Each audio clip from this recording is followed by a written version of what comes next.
Patuloy na tinutugis ang isang lalaking nanggulpi sa kasintahan ng kanyang dating nobya sa Laguna. Ilang araw matapos ang pambubugbog, namatay ang biktima sa ospital. Saksi si Oscar Oida.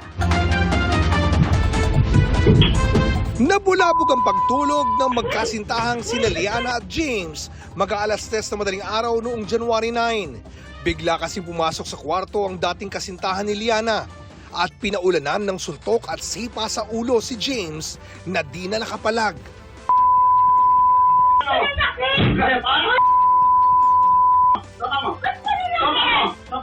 Di rin nagpaawat ang suspect kahit pa humarang na si Liana.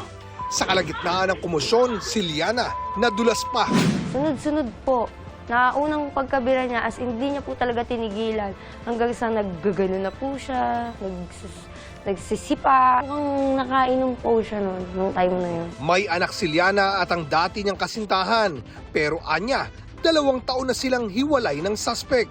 Kwento pa ni Liana, mabigat talaga ang kamay ng dating nobyo kahit noong buntis pa siya. Parang sasakalin, ganun, itutulak, ganun. Buntis ka nun? Opo, buntis po ako nun. Naisugod pa sa ospital ang 21 anyos na biktimang si James Deus Tixon.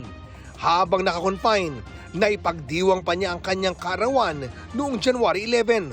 Pero noong January 14, binawian na siya ng buhay. Yung sabi niya, Mama, hihiga na ako. Doon ho siya inatake.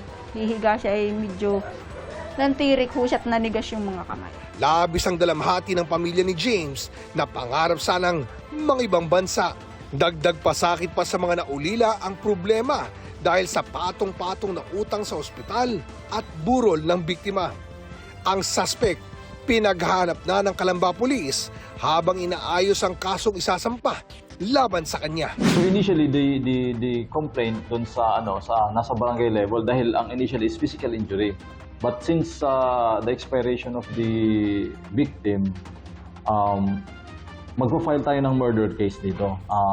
Kumpleto na yung folder natin but we need to await for the dun sa mismong complainant natin para ma-file to, dadalhin namin sa court ito. Hustisya ang panawagan ng mga naiwan. Ang gusto ko lang, sir, talagang mahuli na yung gumawa niya sa kanya. Yun lang, sir. Pagbayaran niya yung mga ginawa niya sa tao dahil walang kamuang biglang mawawalan ng buhay neto ng dahil sa kanya. Para sa GMA Integrated News, ako si Oscar Oida, ang inyong saksi! Mga kapuso, maging una sa saksi. Mag-subscribe sa GMA Integrated News sa YouTube para sa iba't ibang balita.